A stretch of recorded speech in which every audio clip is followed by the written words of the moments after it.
y en una de las piruetas de su ejercicio sobre barra fija, esto fue lo que ocurrió.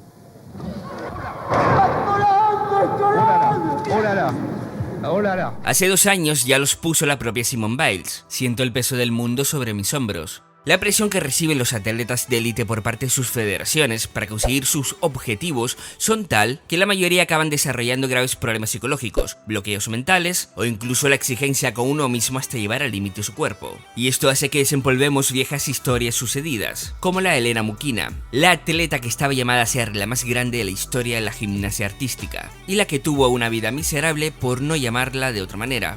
La soviética había superado una infancia complicada y había encontrado en el deporte su lugar en el mundo. Nació el 1 de junio de 1960 en Moscú. Creció sin su padre, que abandonó a la familia cuando ella tenía apenas 2 años. 3 años más tarde moriría su madre en un incendio. De esta forma pasaría a ser criada por su abuela. En la gimnasia encontró ese refugio que había perdido por la ausencia de sus progenitores y el que le sirvió como una fuente de canalización para sus penas. Pero esta ignoraba que varios años más tarde, lo mismo que le había salvado la vida acabaría con su sueño y futuro. Después, con su vida. Fue descubierta en su colegio a los 12 años por un entrenador que se dedicaba a buscar talento para la disciplina por todo el país. Mukina era talentosa y dedicada, destacaba entre sus compañeras, pero no fue hasta los 14 años cuando comenzó a entrenarse bajo las órdenes de Mikhail Klimenko, que dio un salto de calidad, pues Mukina era expuesta a sesiones extensas y exigentes, que no le daban respiro y que la obligaban a llevar su cuerpo al límite. Así se transformó en una gimnasta distinta, capaz de realizar movimientos imposibles y complejos para los demás, pero al mismo tiempo igual de elegantes. No sorprendió que luego de que la talentosa Nadia Comaneci arrasara en Montreal 1976 con 3 oros, 1 plata y 1 bronce para Rumanía y desatara una crisis en la gimnasia soviética, todos posaran los ojos en Mukina. Para el régimen comunista, que entendía el éxito deportivo como una exhibición de fortaleza y una herramienta para sostener su poder político, la menuda gimnasta de cabello rubio, grandes ojos azules y mirada triste era la única con el potencial para volver a colocar al país en lo más alto del deporte mundial. Con un Moscú 1980 próximo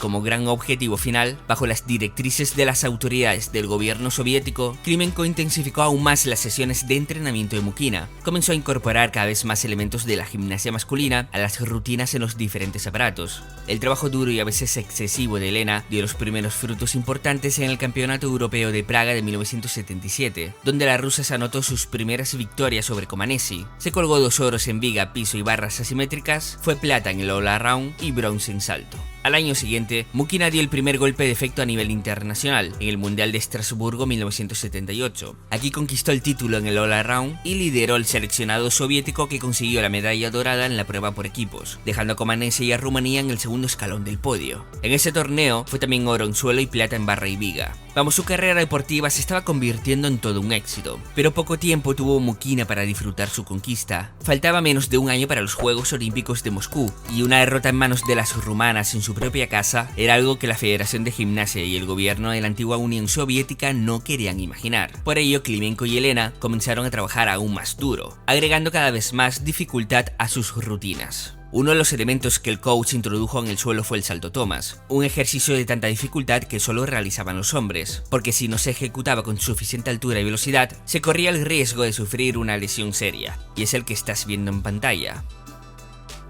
Esta técnica también exigía una sincronización perfecta para aterrizar con el tiempo suficiente para realizar el último rol hacia adelante y no golpearse la pera o la cabeza. Vamos, que se trataba de algo muy serio. A fines de 1979, mientras se preparaba para el Mundial de Estados Unidos, Mukina sufrió una fractura en una pierna y estuvo 1 mes y medio con esta enyesada. En el torneo en suelo americano, Rumanía recuperó el oro por equipos y la preocupación por lo que podía llegar a pasar en 1980 en Moscú hizo que el gobierno aumentara la presión para que Mukina volviera cuanto antes a los entrenamientos. Incluso para acelerar los tiempos, hasta se le obligó a someterse a una cirugía en la pierna para ayudar a que los huesos se recuperaran más rápido. La gimnasta, que ya en 1975 había experimentado una situación similar, regresó al trabajo mucho antes de lo recomendado por los médicos. 2 semanas antes de la inauguración de los Juegos Olímpicos, Mukina estaba practicando su rutina de suelo, cuando sufrió el accidente que le puso fin a su carrera. La pierna lesionada, que aún no estaba del todo recuperada, no la dejó tomar suficiente altura ni realizar la rotación completa, y la atleta aterrizó con el mentón en el suelo. El diagnóstico: fractura completa de las vértebras cervicales, lo que significa parálisis completo del cuello para abajo. La gravedad del estado de Mukina no se conoció enseguida. La Federación Rusa se encargó de ocultar lo que había pasado e informó que Elena se perdía los Juegos de Moscú porque se estaba recuperando de una lesión y que volvería pronto a competir. En verdad fue un año después de lo sucedido cuando se conoció que la gimnasta había quedado tetrapléjica. Y en ese momento la Federación la acusó de intentar hacer un ejercicio para el que no estaba preparada. Manda huevos. Mukina vivió el resto de su vida en una silla de ruedas, bajo el cuidado de su abuela. Y recientemente había cumplido 20 años cuando sufrió ese fatídico accidente. La lesión podía haberse evitado. Todos sabían que no estaba preparada para ese salto y guardaron silencio. Nadie se detuvo a decir que parara. Ella misma había alentado a su entrenador que era una técnica muy peligrosa y que podía romperse el cuello. Incluso había sufrido daños practicándola. Pero Klimenko simplemente le decía que gimnastas como ella nunca se rompían el cuello. Todo esto lo contó la propia Mukina en una entrevista para los medios de su país, en la que también asumió parte de la culpa. Fui estúpida, lo único que quería era justificar la confianza que habían puesto en mí y ser una heroína. Tras varios sucesos acontecidos también en esa época, el salto Thomas fue prohibido para la gimnasia femenina, y con el paso de los años finalmente también eliminado el sistema de puntuación de la rama masculina. Y aunque pienses que historias como esta solo pasaban en el siglo pasado, pues te equivocas. Este nivel de exigencia a los deportistas, especialmente a los niños, es más común de lo que parece.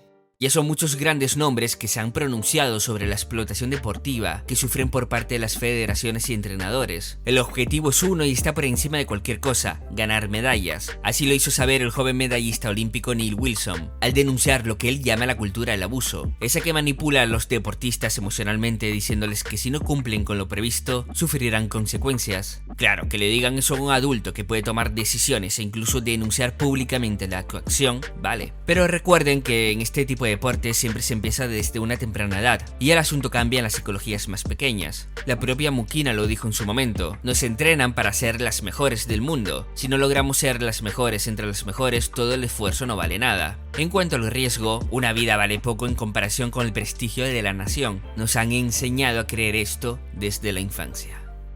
Ya no solo el cuerpo juega un papel importante en el deporte, sino también la cabeza, incluso más importante a veces que el propio estado físico, y esto tiene una explicación neurocientífica. Sentirse evaluado hace que tomemos más conciencia de lo que estamos haciendo e intentamos controlarlo para que salga bien, y la consecuencia es una pérdida de fluidez en los automatismos. El mecanismo responsable es el incremento de la atención consciente a los procesos internos de la ejecución, es la llamada parálisis por análisis. Los automatismos y acciones técnicas que se realizaban de manera intuitiva y rápida pasan a ser ejecutados de forma consciente, volviéndose lentos y torpes. Cuando la fluidez de los procesos automáticos cambia por la lentitud de los procesos conscientes, el rendimiento baja. La parálisis por análisis ocurre por un córtex prefrontal sobreactivado. Esto significa preocupaciones, dudas y un aumento de la conciencia de ti mismo y de lo que estás haciendo. Y fue lo que le pasó a Simone Biles en los Juegos Olímpicos de Tokio 2020. En pleno torneo comenzó a experimentar un estado severo de ansiedad que no supo gestionar, a pesar de su experiencia.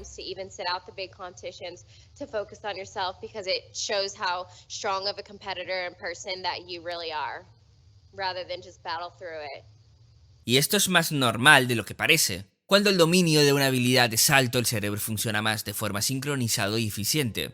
Estar bajo presión altera la comunicación fluida entre las distintas áreas cerebrales, perdiendo sincronía y rendimiento. Es lo que ocurre cuando nos bloqueamos. Si la identidad deportiva está amenazada, la ansiedad y el impacto negativo de la evaluación social aumentan. Y si esto es así de severo en el cerebro de un adulto, pues imagínense en el de un niño, el cual aún no está preparado ni desarrollado para soportar ciertas características y procesamientos mentales, generando en estos una mala gestión emocional o consecuencias psicológicas oprimidas. Al final la idea es contentar y cumplir con las expectativas y con aquellos que han puesto su confianza en uno.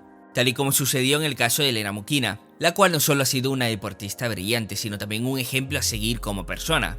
Después del fatídico accidente que acabó con su carrera y también con parte de su vida, Elena se dio cuenta que vivir con rencor hacia aquellos que la vieron como un trofeo no la iba a salvar ni cambiar nada. Tuvo que aprender a vivir con su problema y aprender a disfrutar de la vida tal y como venía. Por ello comenzó a interesarse en ayudar y aconsejar a jóvenes y a futuros gimnastas, convirtiéndose para estos en una gran mentora. En 1981 el Comité Olímpico Internacional le otorgó la Orden Olímpica de Plata, pero no fue por su aporte a la gimnasia, sino por la forma valiente en la que enfrentó su parálisis. Finalmente, Elena Mukina falleció el 22 de diciembre de 2006 por complicaciones cardíacas derivadas de su parálisis. Nunca llegó a convertirse en una leyenda deportiva deportiva, como muchos auguraban durante los primeros años de su carrera, pero sí dejó una marca en la gimnasia. Se transformó en el rostro visible de un régimen soviético obsesionado con el éxito a cualquier precio, y también en la imagen de la cara oculta que existe detrás del deporte.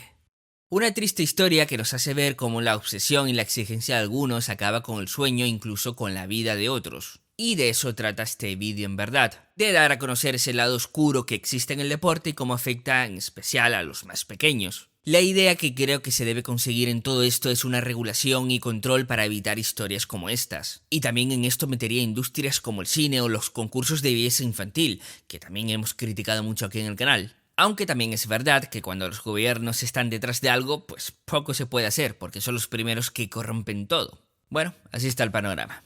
Y mientras el panorama está así, cuéntenme en la caja de comentarios qué piensan de historias como estas dentro del mundo del deporte. ¿Piensan que el deporte debería estar más controlado y regulado o en verdad ya lo está y es inevitable que pasen historias como estas? Y otra pregunta que les planteo, ¿como padres permitirían que a vuestro pequeño o pequeña lo lleven al límite tan solo por ganar y ganar y ganar? Déjenlo en la caja de comentarios que les leo.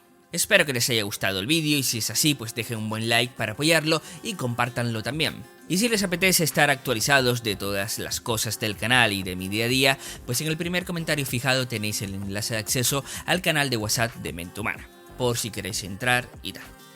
Y recordarles también que me pueden seguir en Instagram, donde estoy más activo que nunca, y que si tú eres nuevo y quieres saber más de tu mente, suscríbete. No olviden activar la campanilla para recibir las notificaciones de los últimos y nuevos vídeos. Y bueno, como saben, todos los nuevos vídeos se suben los domingos y los jueves hay shorts. Así que nos vemos las caras dentro de unos pocos días. Y mientras tanto, sean felices y portaos muy bien.